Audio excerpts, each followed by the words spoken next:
주님의 은혜가 이 시간 여러분이 함께하기를 주의 이름으로 축원합니다. 우리 옆에 있는 분들 만나서 반갑습니다. 은혜의 시간이 되시기를 바랍니다. 인사 한번 나누시기 바랍니다. 오늘 말씀은 멜기세덱 계열의 대제사장이신 예수님, 이러한 주제로 하나님의 말씀을 나누도록 이렇게 하겠습니다. 히브리서에 있는 말씀은 특별히 구약 성경에 있는 말씀을 배경으로 주어진 말씀이기 때문에 구약에 있는 제사를 우리들이 잘 이렇게 알 필요가 있습니다. 구약 시대는 어떻게 했느냐면요, 구약 시대는 이렇게 광야에 이스라엘 백성들이 애굽에서 나와가지고 광야에 나오면 어떻게 했느냐면 가운데다가 이렇게 성전을 쫙 지었습니다. 이렇게 성막이라고 그러죠. 성막을 이렇게 지은 다음에, 성막은 뭐냐면 이제 하나님 앞에 예비하고 제사를 드리는 곳입니다. 그리고 거기에서 동서남북으로 각각 자기의 이제 그 집을, 오늘 우리로 보면 텐트를 치는 겁니다.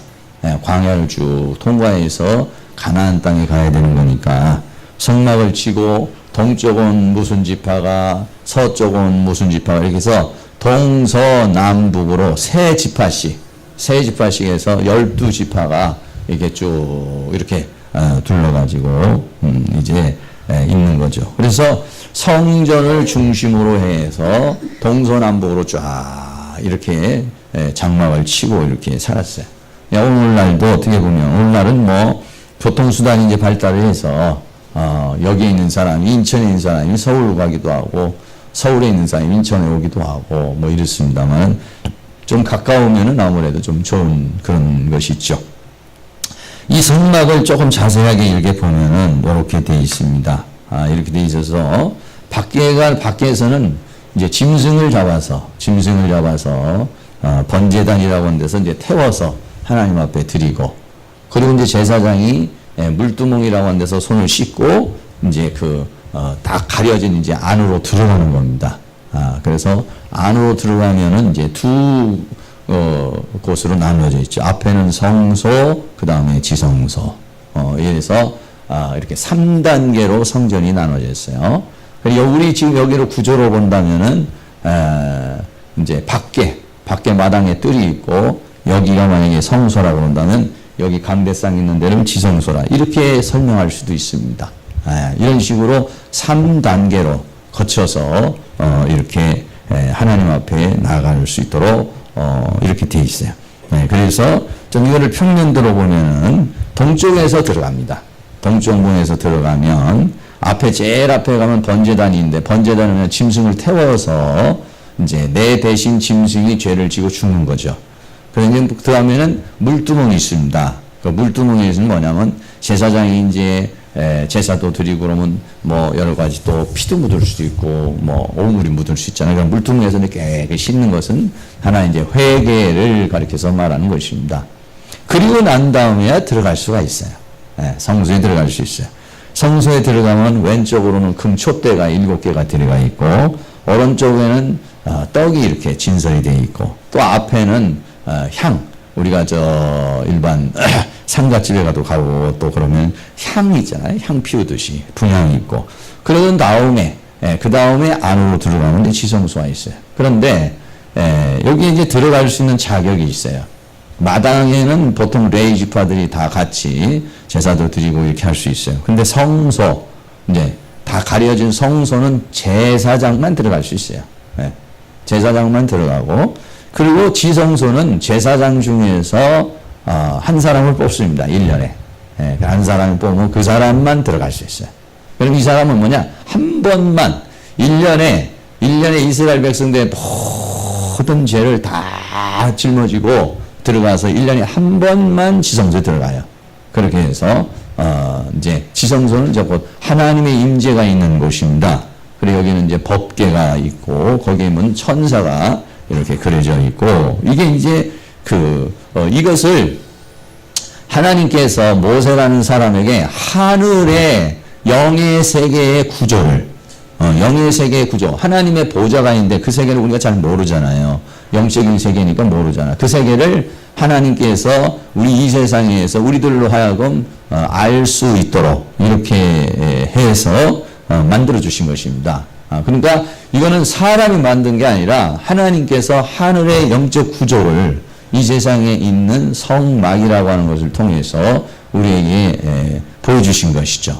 그래서 우리가 이 단계를 거쳐서 들어가면 하나님을 만날 수 있는 그런 길이 되는 것이죠. 네, 그래서 여기에서 이제 일하는 사람이 누구냐면 제사장입니다.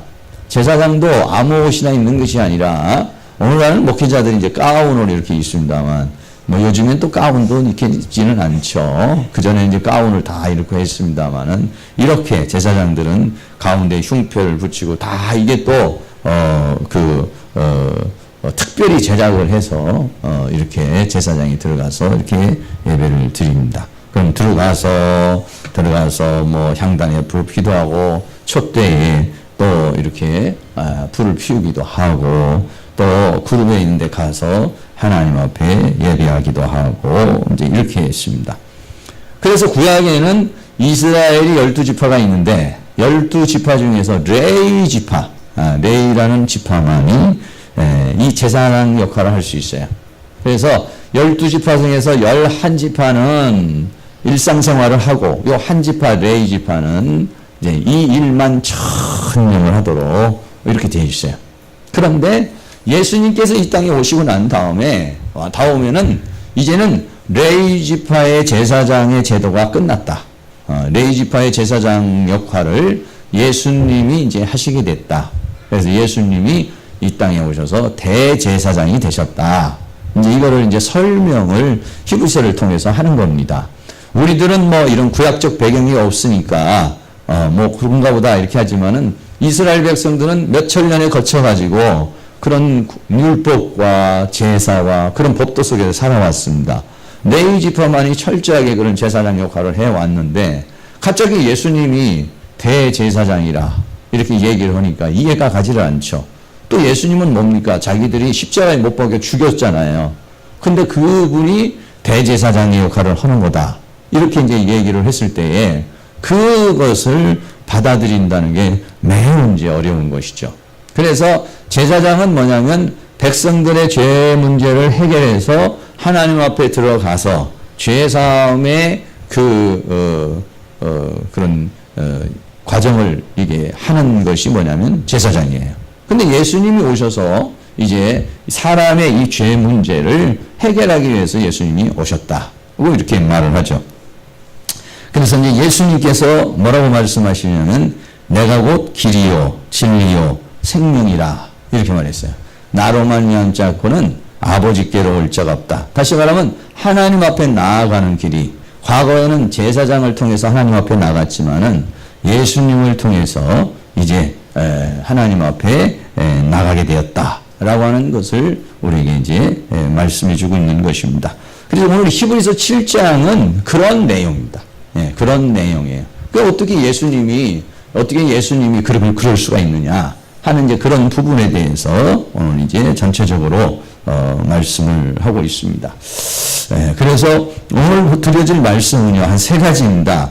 멜기세덱 제사장이 구약에 나오는데 그 멜기세덱 제사장은 예수님을 상징하는 것이다 하는 것이고, 두 번째는 예수님은 아브라함보다도 레위 지파 제사장보다도 더 뛰어난 높으신 분이시다 이런 얘기고, 세 번째는 멜기세덱 제사장이 왜 우리에게 필요하냐, 이 세 가지 부분을 히브리서 7장에서 말씀하고 있는데 제가 그 부분을 설명을 하도록 이렇게 하겠습니다. 첫 번째로 멜기세덱 제사장은 예수 그리스도의 예표라는 건 상징이다 이런 얘기죠. 오늘 히브리서 7장 1절에 이 멜기세덱은 살렘 왕이요 지극히 높으신 하나님의 제사장이라 여러 임금을 쳐서 죽이고 돌아오는 아브라함을 만나서 복을 빈 자라 해서 창세기 14장에 보면은 멜기세덱이라는 사람이 나와요. 멜기세덱이라고 하는 존재가 나오는데 이 멜기세덱이라는 말이 무슨 말이냐면은 헬라어 말로 멜키세데크라는 그런 말입니다. 멜키세데크라는, 멜키라는 말이 뭐냐면 왕이라는 말이에요. 세데크라는 말이 뭐냐면 의로운 이런 말이에요. 합쳐서 말하면은 의로운 왕이시다. 이런 뜻이 뭐냐면 이 멜기세덱이라고 하는 그런 뜻입니다. 창세기에 보면은요, 창세기에서 이 말씀의 배경이 뭐냐면은 창세기 14장에 보면은 아브라함이 조카 롯과 더불어서 이제 하나님이 지시하는 곳으로 가면서 이렇게 살고 있었습니다. 그런데 이제 아브라함과 조카 롯이 헤어져서 조카 롯은 샤웨 골짜기 쪽에 그쪽에 소돔과 고모라 성에서 그쪽에 살게 됐고 그리고 이 아브라함은 저쪽 메소포타미아 쪽으로 이렇게 좀 살고 있었습니다. 그런데 어떻게 되냐면 그때 당시에 중동 전쟁이 일어난 거예요. 예. 이쪽 부족과 이쪽 부족 사이에 전쟁이 일어났어요. 왜 전쟁이 일어났느냐 하면은요, 이쪽에 있는 샤웨에 있는 그 부족들이 이쪽에 있는 메소포타미아에 있는 사람들을 섬겼어요. 이게 좀 약해서. 그런데 한참 섬기고 조공을 들이다가 보니까 반발심이 생긴 거죠. 그래서 이제 조공도 안 드리고 반역을 하게 된 거죠. 그러니까 그 고돌라 오멜이라는 사람이 이제 위에 있는 지방의 그 강력한 왕인데 그 왕을 비롯한 그 부족들이 이 합심을 해가지고 와서 이제 롯이 살고 있는 그쪽에 있는 부족들을 공격을 한 거예요. 공격을 해서 전쟁을 해서 완전히 대패를 했어요. 그런데 마침 그쪽에 살고 있는 아브라함의 조카 롯이 포로로 끌려가게 된 거예요. 포로로 끌려가가지고 재산도 다 뺏기고 가족들도 다 이제 고통을 당하는 그런 상황에 이르게 됐어요. 그런데 그 이야기를 아브라함에게 누군가가 와서 전해주는 거예요. 당신의 조카 롯이 포로로 잡혀가고 가지고 있던 재산도 다 이렇게 빼앗겼습니다. 이렇게 말하니까 아브라함이 자기가 데리고 있는 그런 군사들을 자기 이제 가신들이죠. 가신들을 데리고 가가지고 공격을 한 거죠. 그리고 자기 조카 롯을 구해오는 건데 거기 있는 부족들을 다 완전히 격파를 다 해버렸어요. 밤에 기습을 해가지고 그래가지고 아주 그냥 승리를 하게 된 것이죠. 승리를 해서 그래서 이제 그 조카 롯과 가족들과 포로로 잡혀갔던 모든 사람을 데리고 이제 오는 중입니다. 오는 중에 그러니까 이제 전쟁에서 이제 승리를 했으니까 이쪽에 있는 샤웨 쪽에 있는 이 소돔과 고모라 쪽에 있는 왕이 이제 대표로 나가서 영접을 하러 간 거예요. 영접을 하러 이제 가는 게 창세기 14장 17절에 있는 겁니다. 아브라함이 그둘라오멜과 그와 함께한 왕들을 파하고 돌아올 때에 소돔 왕이 샤웨 골짜기 곧 왕국에 나와 그를 영접을 하였다. 그러니까 환영을 하는 것이죠. 환영식을 하는 것이죠. 근데 이때 어떤 상황이 생겼냐면 그 지역에 또 살렘이라고 하는 왕이 있는데 그 왕 이름이 뭐냐면 멜기세덱이라는 거예요. 근데 실제적으로 이 살렘 왕은 역사적으로 없는 왕이에요. 그런데 창세기에서는 이 멜기세덱이라고 하는 살렘 왕이 아브라함을 마중을 나간 거예요. 근데 이 사람은 전혀 이 전쟁하고는 상관이 없는 왕이란 말이에요. 그런데 이 살렘 왕이 나가가지고 떡과 포도주를 가지고 나갔어요. 떡과 포도주는 예수 그리스도의 몸과 피를 상징하는 겁니다. 그리고 무슨 뭐라고 말했냐면 지극히 높으신 하나님의 제사장이었다. 이렇게 성경은 말해요. 그러니까는 제사장이라고 하는 것은 모세 시대에 와서 이제 제사장이라고 하는 직분도 생기고 제사도 생기고 그랬는데 아브라함이 있을 때는 전혀 이런 제도가 없었어요. 그런데 어떻게 갑자기 제사장이라는 사람이 나타난 거예요. 이분은 언제 제사장이 됐는지 그리고 앞으로 제사장 어떤 역할을 했는지 이것도 없어 그냥 여기서 한번 딱 나타나고는 그냥 역사 속에 사라져버린 분이에요. 그러니까 이건 이제 예수님이 오신 거죠. 사실은 하나님께서 이 모습으로 이곳에 이제 오신 거예요. 그러면서 창세기 14장 19절에 아브라함에게 축복을 하는 거예요. 아브라함에게 축복을 하면서 천지의 주제시오 지극히 높으신 하나님이여 아브라함에게 복을 주시옵소서 이렇게 축복을 하는 거예요. 그러면서 뭐라고 말하느냐 너의 대적을 내 손에 붙이신 지극히 높으신 하나님을 찬양하라. 그랬어요.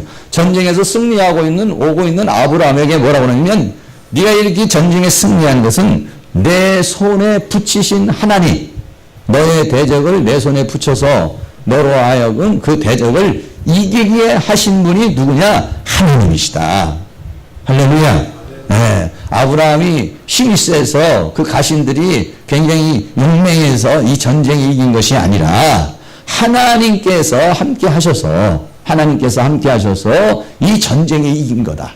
네. 살렘, 이 소돔 왕은 지금 아브라함을, 야, 대단한 사람이구나. 어떻게 우리들, 모든 부족들이 합쳐서 싸워도 패배를 했는데 아브라함이 혼자 가지고 300몇 명 데리고 와가지고 대파를 해서 왔으니까 너무 그냥 황송해서 지금 막 그렇게 아브라함에게 이제 환영을 하러 나갔는데, 뭐라냐면 살렘 왕은 나가서 뭐라냐면 아브라함에게 이 전쟁이 네가 이렇게 힘이 있어서 전쟁을 이긴 것이 아니라 하나님께서 은혜를 주셔서 이것에 전쟁에 승리하게 된 것이니까 너는 내 자신을 우쭐하려고 그러지 말고 하나님을 찬양하라. 할렐루야. 이렇게 말한 거예요.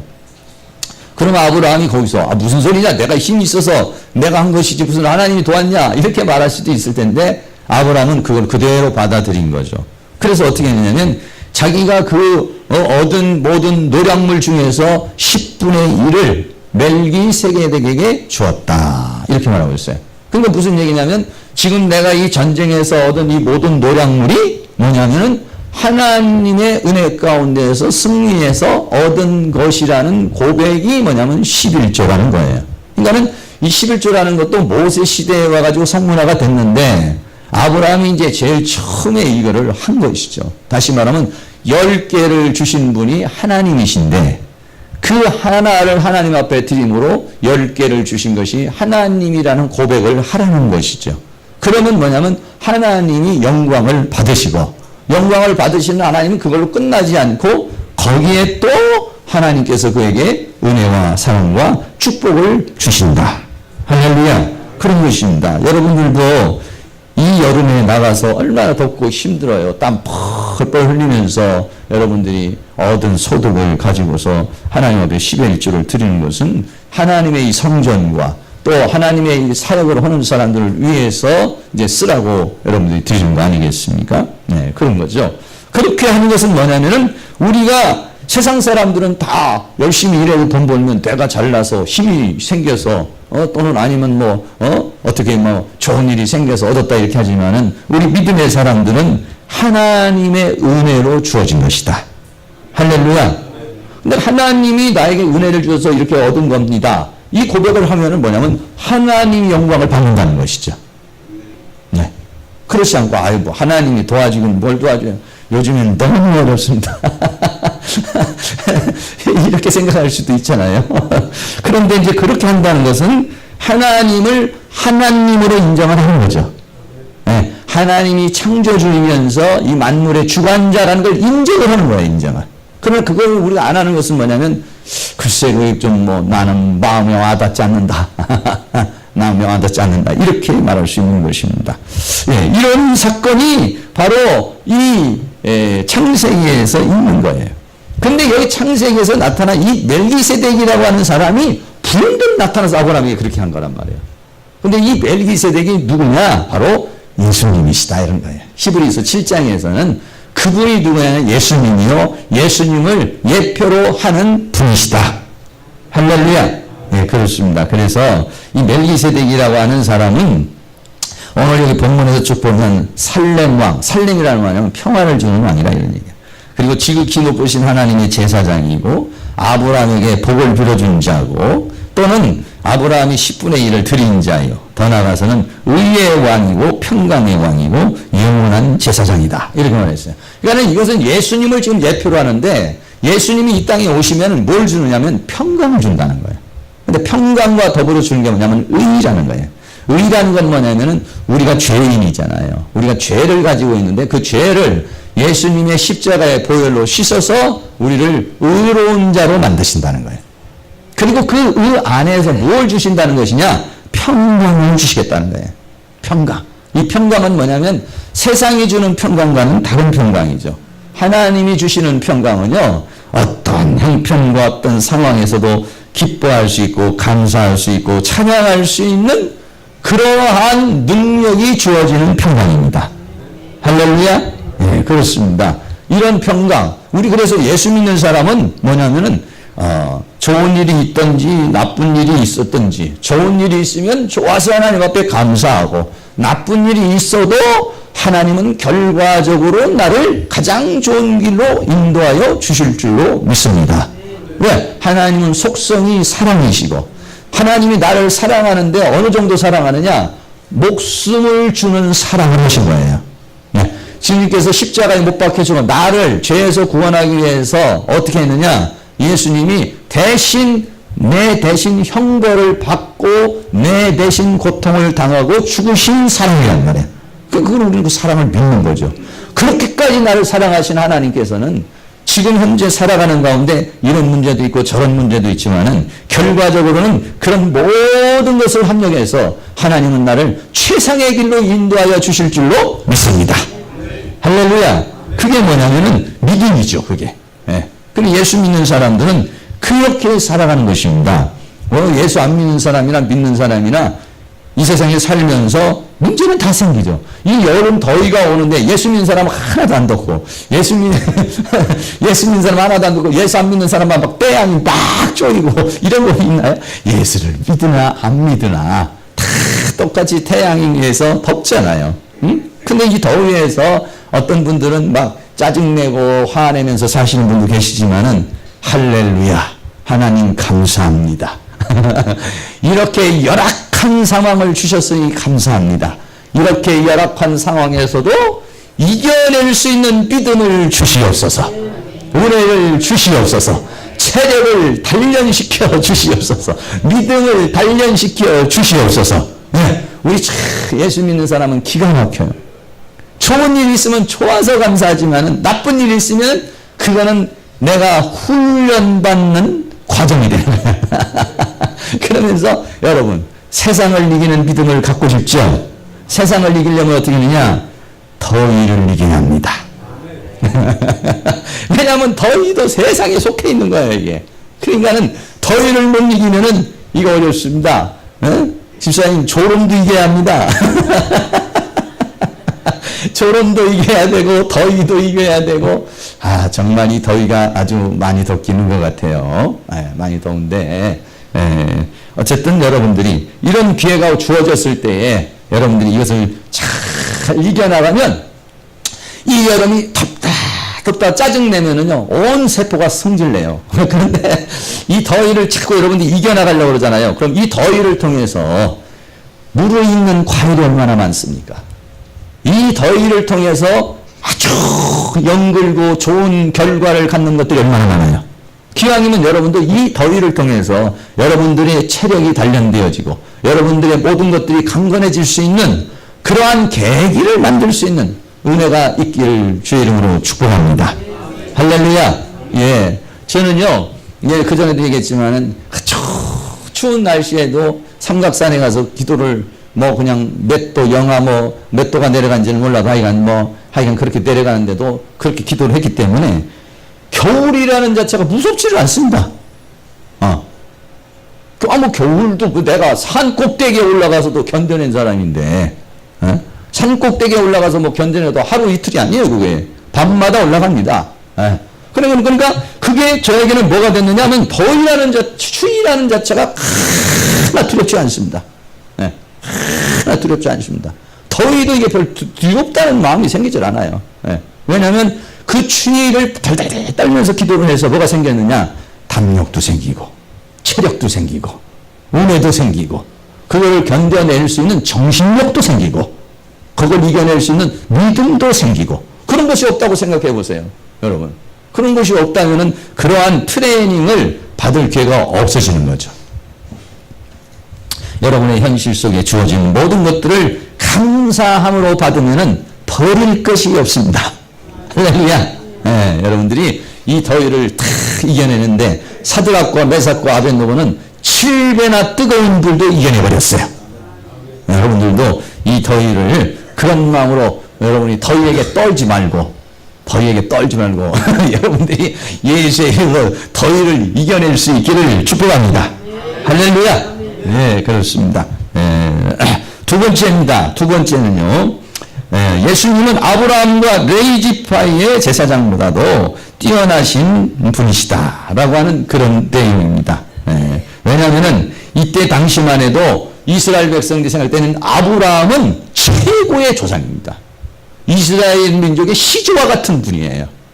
그 아브라함의 후손이라는 것에 대해서 대단한 자부심을 가지고 있는 거예요. 우리나라의 단군과 같은 그런 분이에요, 이분이. 그러니까, 그런데 예수님은 뭐냐면 아브라함보다도 크신 분이다. 이렇게 말하고 있어요.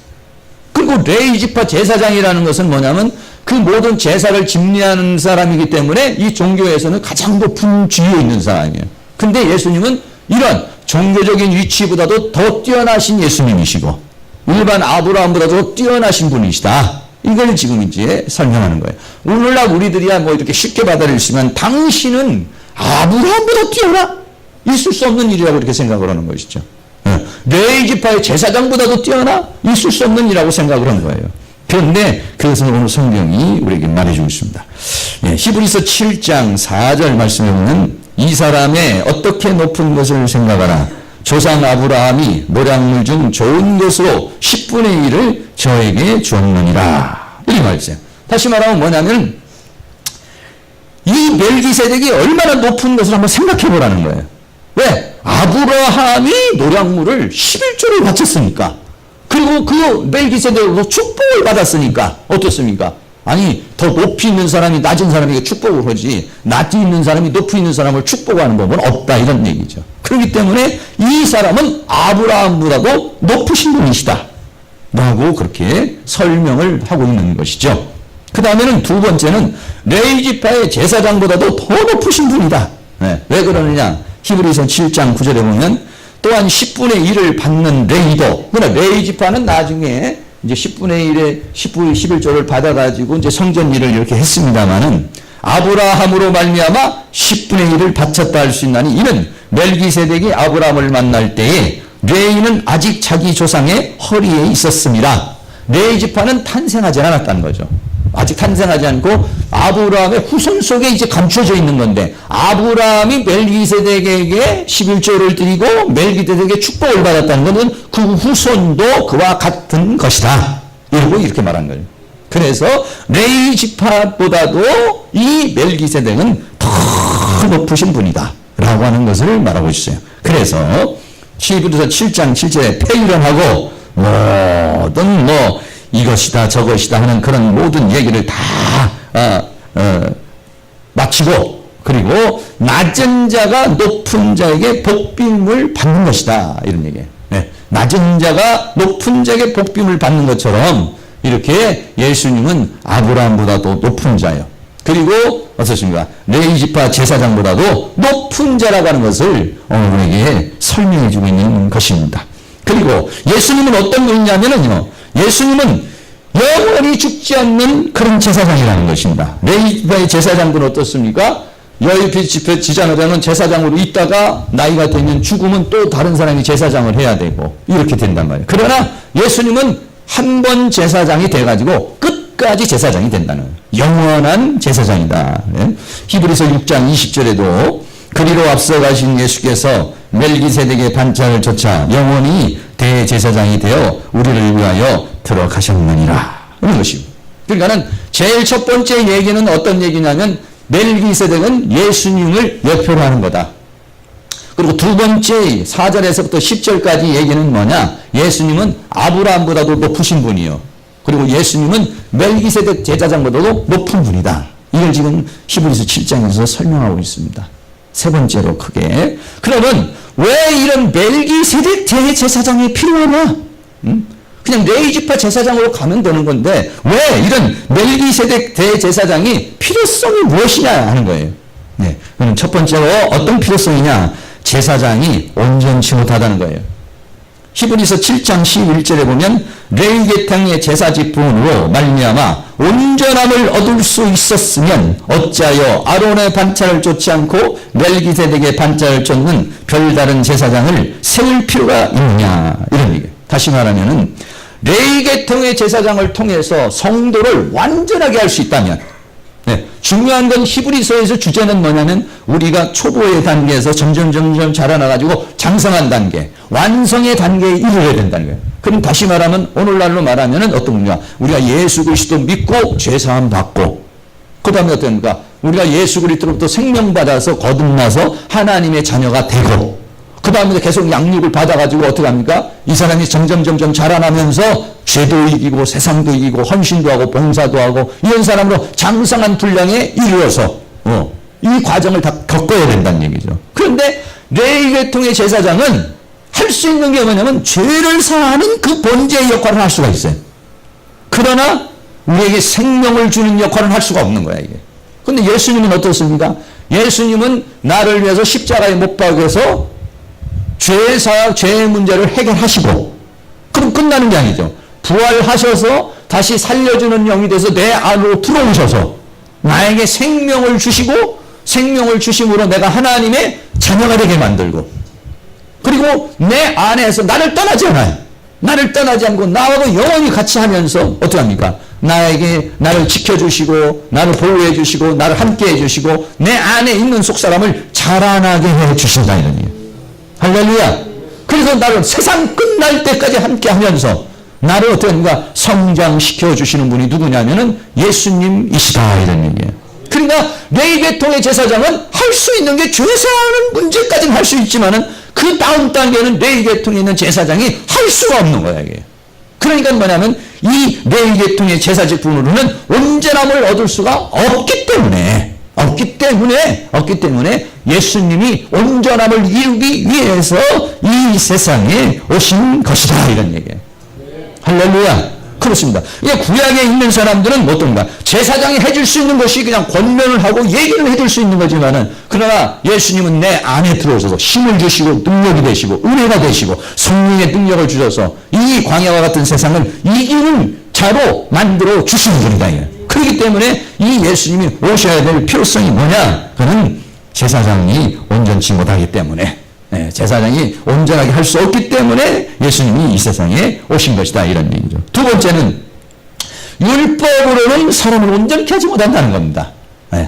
이 제사장들은 뭐냐면 모세를 통해 전부 다 율법을 받은 거예요. 율법을. 그 율법에 의해서 제사도 드리고 율법에 의해서 가르치기도 하고 이렇게 했단 말이죠. 그런데 이 율법이 또 한계가 있다는 거야. 제사도 한계가 있지만은 율법도 한계가 있다는 거예요. 왜 율법에 한계가 있느냐? 율법이 문제가 있어서 한계가 있는 것이 아니라 사람이 율법을 못 지키는 거예요. 사람이 하나님의 법을 지키지를 못하니까, 그러니까는 율법으로는 안 되는 거예요, 이게. 율법만 주어가지고는 이게 사람의 의지와 힘과 능력으로서는 이 율법을 지킬 수가 없어요. 그래서 로마서 3장 20절에는 그러므로 율법의 행위로 그의 앞에 의롭다 하심을 얻을 육체가 없다, 그랬어요.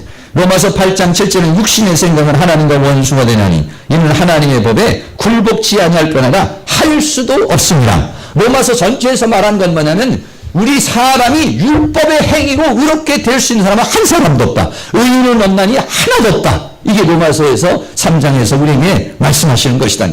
율법으로 한계가 있기 때문에 예수님은 율법을 가지고 오신 분이 아니라 예수님은 은혜와 진리를 가지고 오신 분이. 할렐루야. 그래서 우리는 이 예수님이 오셔야 될 목적이 뭐냐? 율법으로는 사람을 온전케 할 수가 없으니까. 그렇기 때문에 예수님이 이 세상에 오셨다, 이런 얘기예요. 그래서 히브리서 7장 18절에는 이렇게 말했어요. 전액 계명하면 율법이, 이런 얘기야. 율법이 연약하며 무익함으로 패하였다, 이렇게 말했어요. 율법으로는 어떻습니까? 율법으로는 사람을 온전케 할 수 없으니까 그 율법 자체가 문제가 아니라 율법으로서는 사람을 온전하게 못하니까 패하였다, 이렇게 말하고 있습니다. 여기서 패하였다는 말을 우리가 잘 알아야 되는데, 이 패하였다는 말은 뭐냐면 아데테스라는 그런 말이에요. 아데테스라고 하는 말은 알파하고 티덴이라고 하는 그런 명사가 같이 합성어가 된 건데요. 티덴이라는 것은 뭐냐면 어디에 이렇게 세웠다, 이런 얘기예요. 근데 이 세운 것을 알파, 부정 알파로 세운 것을 없애버렸다, 이런 이런 얘기예요. 다시 말하면은 무슨 얘기냐면 법을 무효화시켰다 이런 얘기예요. 율법이라고 하는 법은 있는데 이 법이 효력을 못하는 거예요. 효력을. 율법은 뭐냐? 십계명을 보면은 만약에 이렇게 하면은 하나님의 어떤 심판이 있다. 이렇게 하면 하나님의 형벌이 있다. 이게 뭐냐면 율법이란 말이에요. 그러면 사람이 죄를 지으면 율법으로, 법으로 그 사람에게 형벌을 가할 수 있고, 법으로 그 사람에게 어떤 거기에 맞는 그런 어떤 형벌을 가할 수가 있는 건데, 예수 그리스도께서 십자가에 못 박혀 죽으심으로 내가 그 죄사함을 받아버리니까 법이 있어도 효력을 발휘를 못하는 거예요. 할렐루야. 지금도 율법이 없는 게 아닙니다. 지금도 율법은 그대로 살아있습니다. 그런데도 우리가 율법을 범하면 왜 안 죽느냐? 우리가 율법을 범해도 왜 형벌을 받지 않느냐? 그거는 뭐냐면 예수 그리스도께서 나를 대신해서 죽으셔가지고 내 죄를 사해버렸어요. 그러니까 법은 있지만은 예수님이 대신 형벌을 받아버렸어요. 예수님이 대신 저주를 받아버렸어요. 예수님이 대신 맞으셨어요. 예수님이 대신 채찍에 맞으셨어요. 고통을 다 당했어요. 그러니까는 나는 거기에서 그 법에 나에게 접촉이 되지를 않는다는 거죠. 이게 뭐냐면 폐하였다느냐. 정액계명이 연약함으로 무익함으로 폐하였다는 것은 아예 법 자체를 없애버렸다는 얘기가 아닙니다. 이건 유해입니다. 유해. 예. 법 자체를 없애버렸다는 것이 아니라 예수 그리스도의 십자가의 보혈로 나는 죄사함을 받았기 때문에 법이 있지만은 그 법에 의하여 심판을 받지 않는다는 것이에요. 왜? 예수님이 대신 받았으니까. 네, 그 얘기를 하고 있습니다. 그래서 예수님이 이 땅에 오셔서 하시는 별다른 제사장으로 왔는데, 예수님이 이 땅에 오신 목적을 이렇게 말했어요. 마태복음 5장 10절, 내가 율법이나 선지자를 폐하러 온 줄 아느냐? 그럼 율법이나 선지자를 다 없애버리려고 온 것이 아니다 이거예요. 폐하러 온 것이 아니라 어떻게 하냐? 완전케 내 안에다가 다 채우. 풀레로 오라는 단어. 이 완전하다는 것은 하나님의 법을 나에게 깨우침을 줘서 그 말씀을 나에게 다 채우기 위해서 오셨다. 진실로 너희에게 이르노니 천지가 없어지기 전에는 율법의 1.1핵이라도 반드시 없어지지 않냐고 이룬다. 이룬다는 건 뭐예요? 어디다가 이루겠어요? 나한테 이룬다는 거예요. 할렐루야. 사랑하는 모든 성도님에게 하나님의 말씀이 다 이렇게 채워지고 이루어질 수 있기를 축복합니다. 그게 히브리서 8장과 10장에서 뭐냐면 내 법을 내 마음에 두고 내 법을 내 생각에 두고 내가 너에게 새 마음을 주고 내가 너에게 새 영을 주리라. 그 여러분들이 마음이 새로워지는 거예요. 갑자기 마음이 그래 지금까지 이제 세상에서 이렇게 내가 취해서 살았는데 오늘부터는 끝이야. 이런 마음 싹 올라오는 겁니다. 내가 지금까지는 뭐 이런 불신의 생각이 있었는데 이제는 믿음으로 나가야 돼. 또 여러 가지 어떤 상황이 있어요. 끊어지지 않고 이게 잘라지지 않던 어떤 마음 상황인데 하나님께서 그런 마음을 줘버리는 거예요. 새 영을 줄 것이고 새 마음을 줄 것이라는 거예요. 그러한 은혜가 있기를 주의 이름으로 축원합니다. 사람이 그렇습니다. 어떤 부분에서 마음 먹으면 되는데 마음 먹기가 싫은 거예요. 도박이든지 술이든지 아니면 어떤 습관이든지 이런 것들이 얼마든지 하려면 하는데 마음에 미련이 안 끊어지는 거예요. 미련이.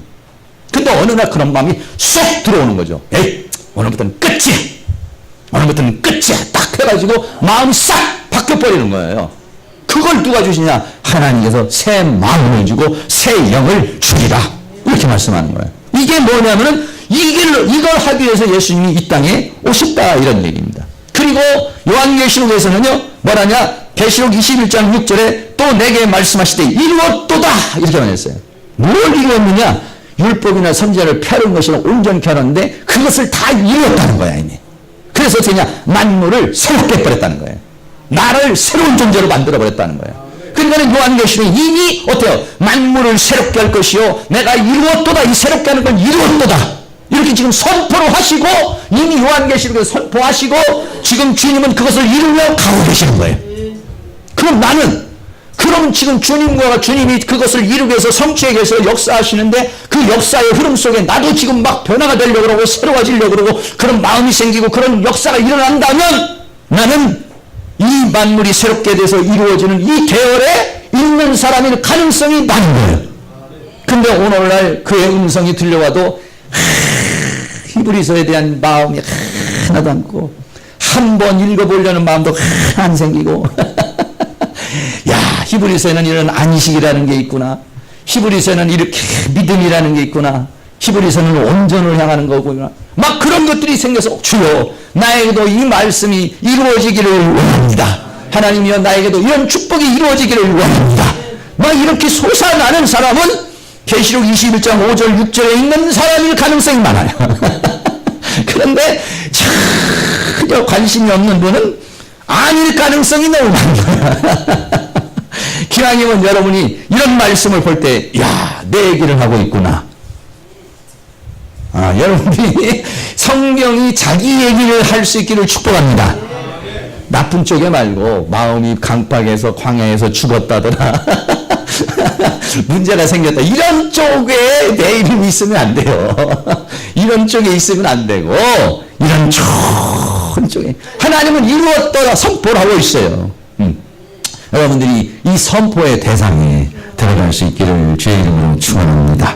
그래서 제사직분도 바뀌고 히브리서 7장 11절 제사직분이 바뀌었다는 것은 레위 지파에서 멜기세덱 지파로 바뀌어버렸다. 그러니까는 더 이상은 레위 지파의 제사장으로서의 그런 제사는 필요가 없고 예수님이 이제 한번 딱 하심으로 그러니까 그 뒤부터는 또 그런 필요가 더 이상 제사를 드릴 필요가 없어져 버렸다는 거예요. 왜? 예수님은 영원토록 사시기 때문에 계속적으로 우리에게 그런 효력을 발생하기 때문에. 할렐루야. 그래서 직분도 바뀌어서 율법도 뭘로 바뀌었냐? 이제는 은혜로 바뀌었어요. 뭘로 바뀌었느냐? 진리로 바뀌었어요. 할렐루야. 우리는 그러한 시대에 살고 있습니다. 그런데 이 예수님이 그러면 이 예수님을 신뢰할 수가 있느냐? 이 예수님 신뢰할 수가 있느냐니까 히브리서 7장 20절에 예수께서 제사장 된 것은 맹세 없이 된 것이 아니라는 거예요. 다시 말하면 하나님이 예언하시고 이미 하나님이 선포하신 분이시다는 거예요. 예수님이요.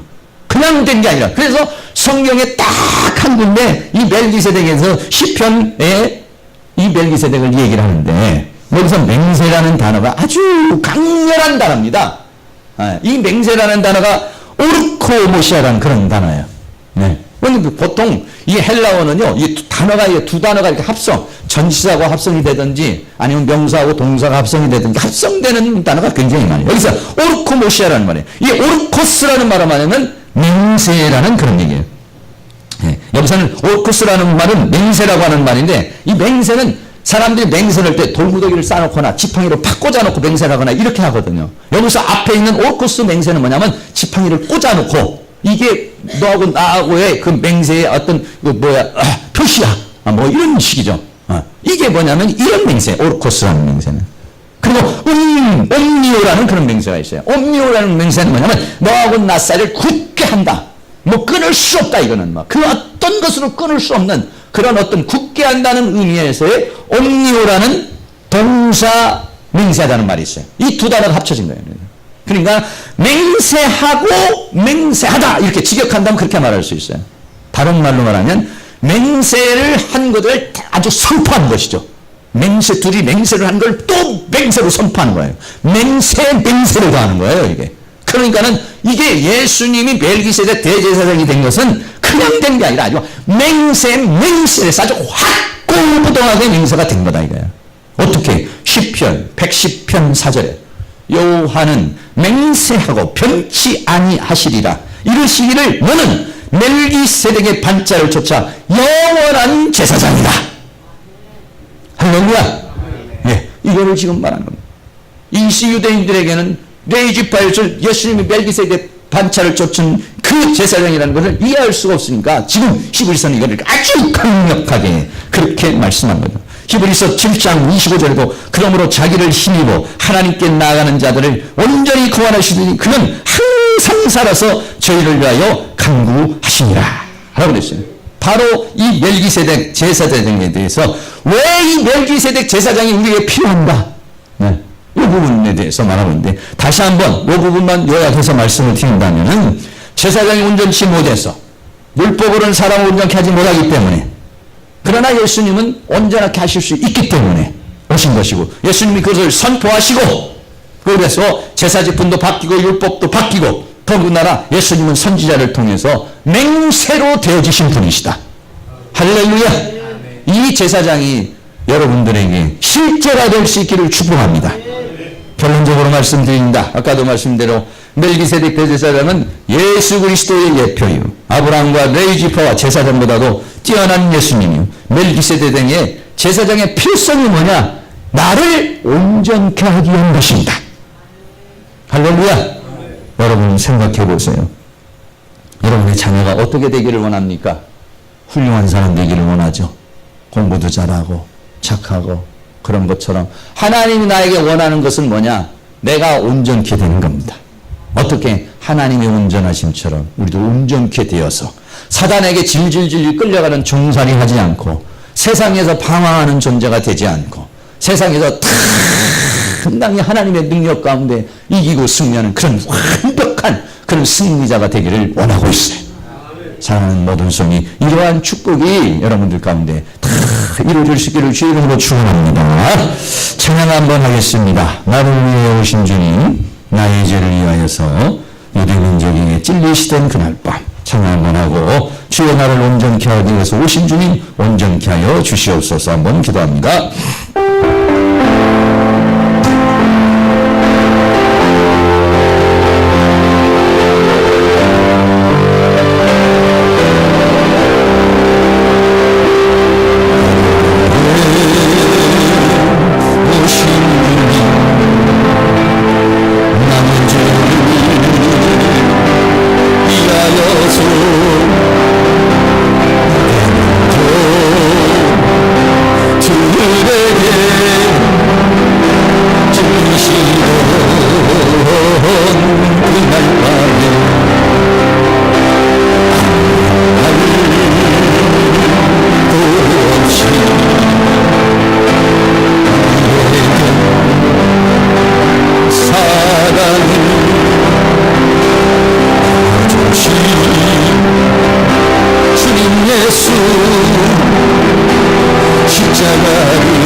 기도합니다. 나를 위해서 오신 주님, 나를 온전케 하시기를 원하시는 주님, 주님 안에서 온전한 사람 될 수 있도록 하나님 나에게 역사하여 주시옵소서. 기도합니다.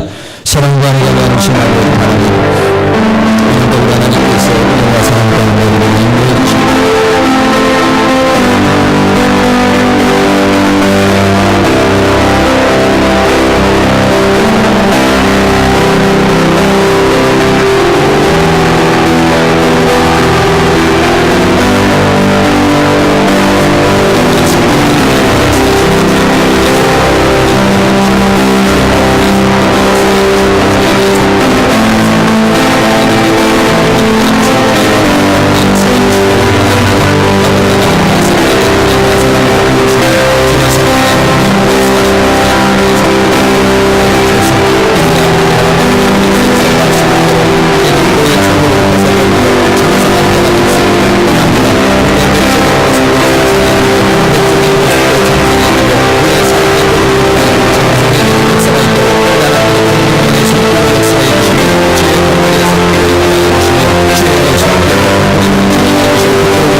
영광의 보좌를 버리고 이 땅에 오셔서 우리를 온전케 하시기를 원하시는 주님, 하나님의 말씀을 열어서 그 말씀을 내 마음에 두고 내 생각에 두기를 원하시는 주님, 그리고 우리를 그 영광의 보좌에까지 이르기를 원하시는 주님, 그 주님의 간절함을 우리들이 받기를 원합니다. 그리고 우리도 힘쓰고 애써서 주님이 부르신 그 부름의 상을 향하여 힘있게 달려갈 수 있는 저희들의 삶이 되어줄 수 있도록 은혜로 역사해 주시기를 원합니다. 무더위를 이길 수 있는 힘을 주시고 또 육체를 건강하게 해주시고 정신력도 영력도 더하여 주시며 주님 안에서 승리하는 우리의 삶이 이루어질 수 있도록 주께서 함께하여 주시옵소서. 특별히 사랑하는 모든 성도들, 히브리에서 말씀하고 있는 이 모든 축복이 사랑하는 모든 성도에 다 이루어지는 놀라운 은혜와 성령의 역사가 일어날 수 있도록 주께서 함께하여 주시옵소서. 주께서 함께해 주시기를 간절히 원하오며 예수 그리스도의 이름으로 기도하옵나이다. 아멘. 우리 전원정 집사님, 오늘 지난번에도 오셨는데 못 오는데 오늘 축하하도록 하겠습니다.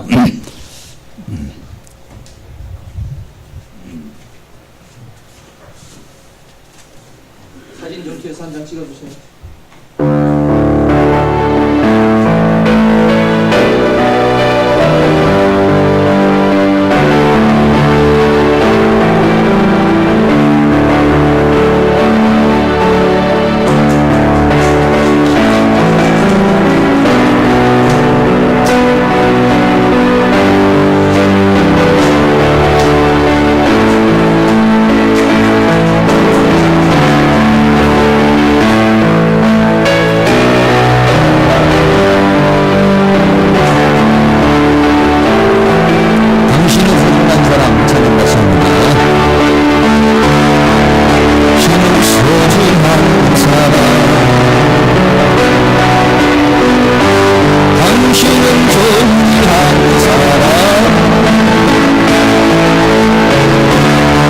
사랑해.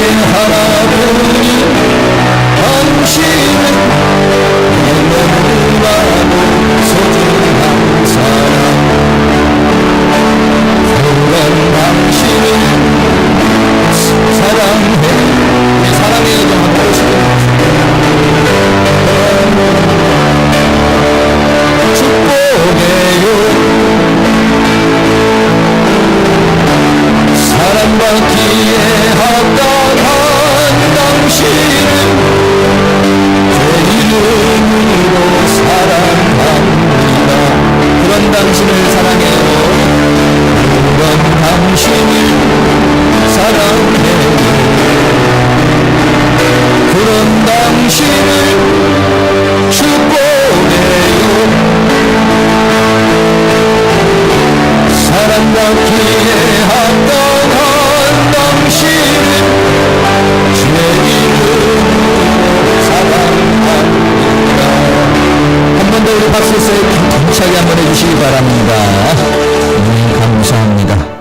같이 자리에 찬송가 드리도록 하겠습니다.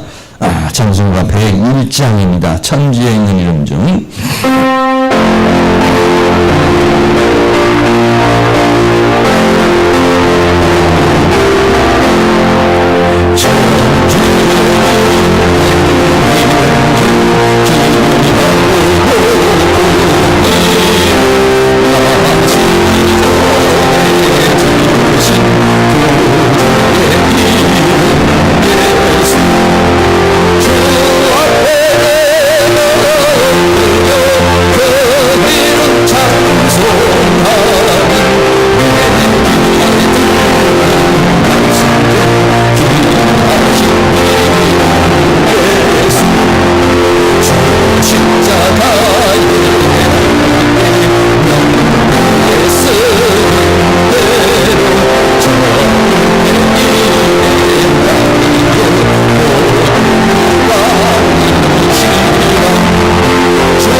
전원정 집사님 다른 곳에서 신앙생활 하시다가 우리 교회에 등록할 수 있는 은혜를 허락해 주셨으니 감사합니다. 많은 교회들 중에서 우리 교회에 보내주신 것이 하나님의 섭리와 뜻이 있는 줄로 믿습니다. 하나님께서 우리 전원정 집사님의 신앙이 이 교회를 통해서 더 성장하기를 원합니다. 도의 초보를 버리고 장성한 자에 이르기를 원합니다. 완전에 이르기를 원합니다. 안식에 이르기를 원합니다. 가나안의 믿음이 되기를 원합니다. 하나님이 기뻐하시는 믿음이 되기를 원합니다. 큰 믿음 가져서 주님 앞에 영광을 돌리는 그러한 삶을 살아갈 수 있도록 도와주시고 우리 교회의 성장과 하나님 나라를 위해서 귀하게 쓰임받는 우리 집사님과 가정과 삶이 되어줄 수 있도록 은혜의 은혜를 더하여 주시옵소서. 지금은 우리의 영원한 대제사장이신 예수 그리스도의 은혜와 하나님 아버지의 극진하신 사랑하심과 성령님의 감화감동 교통 충만 인도하신 은혜의 역사가 이 시간도 예수님 사랑하는 모든 성도들의 머리 위에 가정 위에 삶이 특별히 우리 전원정 집사님의 모든 일생과 삶이 그리고 이 교회의 학교의 민족의 세계에 지금으로부터 영원토록 함께 있을지어다. 아멘.